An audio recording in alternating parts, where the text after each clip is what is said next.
Hello, this is Paul Hoyt. Welcome back to part 4 of our Business Survival Bootcamp. In part 1, we talked about key survival tips. In part 2, we talked about the business survival problem and a big part of the solution. In part 3, we talked about the sets of business, the skill sets, the mindsets, and the growth sets of business. And here in part 4, we're going to talk about the 7 most important success principles in business. In each and every area of business, there are various success principles. We're going to go through these areas one by one and talk about the most important success principle in each one of these areas of business. And I know if you will abide by these principles and put them into practice, that you will have a much better chance of business survival and you will accelerate your growth. So let's get started. In the area of leadership, the most important success principle and the most important success principle of all of the success principles is that you have to take 100% responsibility for everything that happens at your business and have a real buck stops here mentality, knowing that you're the one who has to make the tough decisions. You're the one who has to make sure the work gets done. Now, that is not a common corporate virtue. If you have experience working for other businesses, the larger the company, the less you have to take responsibility for everything. In fact, the more specific and detailed your particular niche of responsibility is. Even if you are a corporate vice president and have 250 people working for you, you're not responsible for everything that happens at the entire corporation. There's only one person that is, and that's the CEO of the company. If you haven't been a CEO before, then almost by definition, you have not had the opportunity to take responsibility for everything that happens. In fact, it's a huge corporate game that people play with the whole protect yourself mentality and cover yourself mentality that allows you to very, very narrowly define what your responsibilities are and what your roles are so that you can be successful in business. But when you move to small business, that same mentality that allowed you to be successful in corporate America will get you killed whenever you have your own small business. You have to shift that and take 100% responsibility for everything that happens in your business. You have to learn to delegate and outsource so that you can hire the right people to do the job that you're not particularly gifted at doing, and you don't have the skill set and experience for that. But you can never abdicate responsibility, and blaming others, that's just not allowed. Not everything is in your control, but how you respond to everything is in your control. So right now, I want you to make a point of pledging to yourself that you're going to take 100% responsibility for everything that happens in your business. That's the number one success principle in leadership and the number one success principle overall. The second most challenging area of business is in marketing. And the number one success principle in the area of marketing is that you have to listen to the market. We talked about this before when we talked about engaging and stabilizing as being one of the key survival techniques in all of business. But here's a little more information on that. There are definitely two different types of companies out there, a market-driven company versus a product-driven company. There's a big difference between market-driven companies and product-driven companies.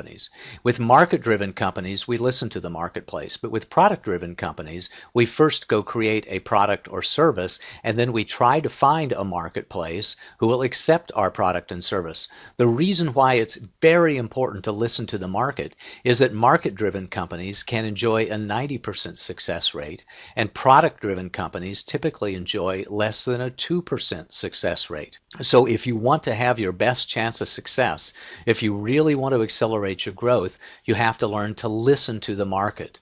Find the pain in the marketplace because it's much easier to sell aspirin than it is to sell vitamins. Find the pain in the marketplace and develop a product or service that is specific to managing and fixing that pain.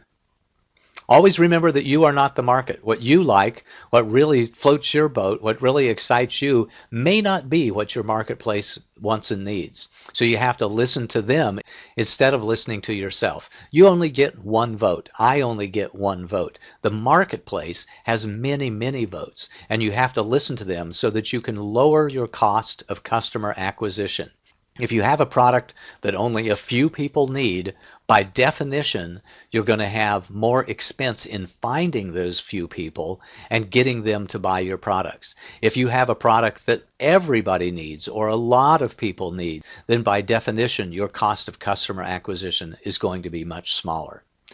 There's one particular poem that I learned a few years ago that really helps me sink this home with myself, that I repeat to myself, and I'm going to repeat it to you now. It's called John Brown's Eyes, and here's the way the poem goes. To sell John Brown what John Brown buys, you must see the world through John Brown's eyes. And what that means, of course, is that you have to pay attention. You have to listen. You have to ask the questions. You have to understand what their perspective is, their mindset is. You have to understand what their pain is and how to fix their pain so that you can create products and services that they will really want to buy in mass quantities to lower your cost of customer acquisition and improve your overall profitability.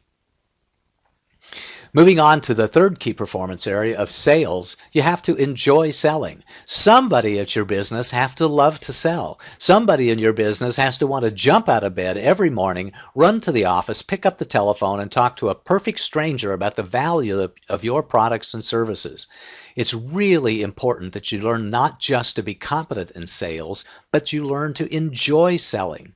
And as we talked about earlier, many business owners are resistant or they have little or no experience in sales. Therefore, they're uncomfortable about it. They're uncomfortable with the process. They're uncomfortable with the possibility of rejection. So it's critically important that if you don't have great sales experience, that you get sales training right away and keep training in sales for the life of your business. One common mistake I see people make is they think that I'm the CEO, I don't have to sell. I can hire people to sell for me, and that is not true. For every major deal that you have, for every major partnership opportunity, for raising capital, for doing all kinds of things that really move your business forward, the CEO has to sell. So if you want to be CEO of your company, if you want to call the shots, if you want to make the schedules, if you want to make the deals, then get sales training and learn to enjoy selling. Learn to have a great attitude about sales, because it's almost impossible to have good sales results with a poor sales attitude. I'm going to repeat that. It's almost impossible to have good sales results with a poor sales attitude. So the key success principle for sales is you have to enjoy selling. Learn to enjoy selling. You will always be glad that you did. And here's a little tip. If you find yourself having some resistance or hesitation towards sales, then you may lack confidence in the value that you are providing to your clients. So shift your mindset. Shift yourself to the point to where you know that you're going to have an incredible amount of value in the minds of your clients, and get to that. And then sales is not a challenge or a chore at all. Sales is a joy because you're giving a gift to somebody else. You're giving them the gift, the opportunity to find the value, to get the value that they've always wanted, to relieve the pain that they're feeling right now by engaging with you and purchasing your products or your services. The fourth key performance area is in financial management, and the number one success principle in financial management is that cash is king. That means that managing the cash as it comes in, managing the cash as it goes out is critical to your business success. Working capital is needed for inventory, accounts receivable, research and development, hiring and training staff, etc. It is very, very important for you to manage your company with the appropriate amount of working capital, because it's possible to be profitable on the books and still go out of business if you have a lot of activities that go on with the business that deplete your cash in advance of receiving the income that's on the books. There's also a limited amount of money that you can borrow with your business, depending upon the revenues that you have with the business, the profits that you have with the business, your own credit scores, and your ability to personally guarantee loans. There's a limit to the amount of money that you have to borrow. So a very good rule of thumb is we're going to try to do this without borrowing money, and we're going to try to do this without raising money and borrowing money only to the extent that's really necessary in order for us to make the business grow. And we're going to conserve our cash like a miser. For many companies, cash forecasting is critical because they have a lot of big transactions. A lot of big money comes in every day, and big money goes out every day or every week. payroll, capital expenditures. There's a lot of reasons for you to have massive amounts of cash at any one time. So cash forecasting is critical. If you've got a really small business where it's just a cash-based business every single day, cash forecasting may not be that critical. You may only need enough money in reserve to make sure you're able to open your doors tomorrow. But the larger your company is, the more important cash forecasting is. So that's the number one success principle in financial management, that cash is king. Treat it with the respect that it really deserves. And the more that you grow, the more cash that you're going to need because of the need for inventory, accounts receivable, research and development, hiring and training the staff, etc. As you grow, you will need more and more cash over time. The next key performance area is operations and administration, and the number one success principle in operations and administration is to have great agreements. That's great agreements with your contractors, your suppliers, your employees, your attorneys, anybody and everybody who works for your company. You need to have great agreements in place with them because good agreements make for good business. You may have heard the adage that good fences make for good neighbors. Well, good agreements make for good business. And we used to say that that was really not necessary whenever you were doing business with friends, but in today's economy, I think it's much different than that. I think that good agreements are even more important when you have a friend in your business than if you're somebody that you really don't know. So I encourage you to go through your agreement line for line in great detail with your friends, because your relationship over a period of time is far more valuable than the individual business transaction is or the business engagement is. And have every significant agreement reviewed by an attorney. That's all of your agreements for very large deals, and that's your agreements that you use many times during the course of your business. It makes good sense to have those agreements reviewed by an attorney because you don't want to find out 5 years, 10 years down the road that there was some significant clause that was missing in your agreement that has not protected you and caused you a lot of loss down the road. So work out the business terms with all of the people with whom you have agreements, and then have attorneys put the words into legalese for your significant agreements. I remember talking to a friend just a few weeks ago who was doing business with someone who refused to put the agreement in writing, and he was very concerned, and rightfully so. If someone really intends to do business with you in a very fair way and with great integrity, they won't hesitate to sign an agreement with you. So keep that in mind. The next to last key performance area is in product development, and the number one success principle in product development is to innovate, to do something remarkable, to do something with your products and services that sets you apart from the competition and gives your marketing people and your sales people something to talk about, something to hang your hat on, something for people to remember you by. You can take an evolutionary approach, which is to say that we are like most other suppliers except for we have these one or two differences. Or you can take a revolutionary approach, which says that we have products and services that no one else has in the marketplace today. And our distinction is a huge one and a very significant one. Take a look at the 4 different value propositions that are out there. You can create products and services that are faster, that are better in some way, that are cheaper in some way, or just different. So I encourage you to think about how you can be faster, how you can be better, how you can be less expensive, or how you can just be different from everybody else so that you can have a great reason to talk to prospects and clients and be memorable by them. And when you create your value propositions and your products and services, remember to listen to the market. Remember to find the pain and find ways in which you can increase your clients' safety and reduce their fears, where you can increase their comfort, and where you can increase their self-esteem and self-image so that they want to do business with you because they feel better about themselves in the process. The last key performance area, and certainly not the least, is customer service. And in the area of customer service, the number one success principle is to focus on the customer experience, not just how they feel and what happened from a physical point of view, but also how they feel about themselves. Because when a problem happens, most people have a little bit of victim energy or a little bit of prisoner energy. They feel like they may have made a mistake in doing business with you, or they may have feel like they're being abused or victimized in some way. And your number one job is to make them feel proud about the decision that they made to do business with you. Every challenge that comes up in your business is a defining moment in customer service. When that happens, you have an opportunity to build a stronger bond and perhaps create a customer for life, and to get them to really, really like you because you took care of them in their time of need. And it's that point in time that your relationship skills, your soft skills, are far more important than your technical skills. It's that point in time that the work that you have done on yourself, managing your growth set of business, will really come into play, because that's the time that you can empathize, you can get out of your own head and out of your own heart and begin to take care of your client in a really, really wonderful way.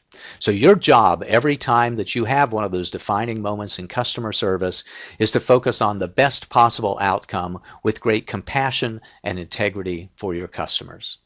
Those are the 7 most important success principles in the key performance areas of business. And I guarantee you, if you'll focus on the key survival techniques of selling and then delivering, of engaging and then achieving financial stability, and in leadership, focusing on taking 100% responsibility for everything that happens at your business, in marketing, listening to the market, in sales, learning to enjoy selling, in financial management, managing your cash, in operations and administration, focusing on great agreements, in product development, find a way to innovate and create a unique distinction for yourself in the market. And finally, last but not least, in customer service, focusing on how your customer feels about themselves, that you will be far, far more successful in business than you would be otherwise. So let's do a recap. Then the 4 parts of our business survival bootcamp, we talked about the key survival tips. We talked about the biggest survival problem and a big part of the solution. We talked about the sets of business, the skill sets, the mindsets, and the growth sets of business. And here in this particular part, we talked about the 7 most important success principles of all. I want to go back just a little bit to the middle of part 2 when we talked about how the military in corporate America does an excellent job of bringing people on and integrating them into their system, and how when you follow this process, you can have a better than 85% success rate. Well, I believe that we can dramatically increase the success rates of businesses in the United States if we follow this simple process. So we've created a wide variety of coaching and training services and consulting services that will help you go through this same process. We can help you define your job description with a variety of products. We can help you understand how your skill set and experience lines up to the requirements of your specific business model. We can help you in those early stages of business with tactical planning. We help you get the training that you need to be successful long-term with our Beyond Business Survival training program, other training programs in performance coaching. Help you form your team, help you make good decisions, overcome obstacles, face the challenges that are bound to come up in your business in the long term, and when you get stable, help you with long-term strategic planning with you and your staff. But your first step is the Beyond Business Survival program. If you found value in this program, if you found value from the information that we've presented and value from my perspective, you're going to love the Beyond Business Survival program. It gives you the critical small business owner training that you need. It's what you need to know when you're the CEO. It's an on-demand, self-paced learning program with online audio programs with exercises and complete transcripts. You can go through it as often as you like. It's downloadable to your computer, your iPhone, or your Kindle, and has a private note area just for you, so you can take reminders and review them the next time you go through the program. And I encourage you to enroll in the program today so you can get the many, many success principles in every area, get the CEO's perspective. It's really the culmination of my 45 years worth of work experience to help you avoid the mistakes that can slow you down and shut you down. I think it's going to be worth thousands of dollars, not just the first time, but every time that you go through the program. Our limited launch time price is only $500. That comes with a 100% 90-day money-back guarantee. And if you're one of those people who really prefer to learn in a classroom environment, we offer Beyond Business Survival with a group coaching option where you get 8 sessions, 90 minutes to 2 hours each. You get the program right away so you can review it at your leisure, and the sessions will begin when we have 6 enrollees. We won't have any more than 10 enrollees in any one of the group coaching sessions so that you can have adequate time for discussion and to get your specific questions answered on each one of the key performance areas of business. The launch price price for the group coaching option is only $1,500, which includes the Beyond Business Survival program and carries the same 100% 90-day money-back guarantee. So I encourage you to do it right now. Go to beyondbusinesssurvival.com/smart to get the Beyond Business Survival online training program or to sign up for the program with the group coaching. I encourage you to be smart and do it now. Thanks again for listening. This is Paul Hoyt wishing you a marvelous day and every success in your business.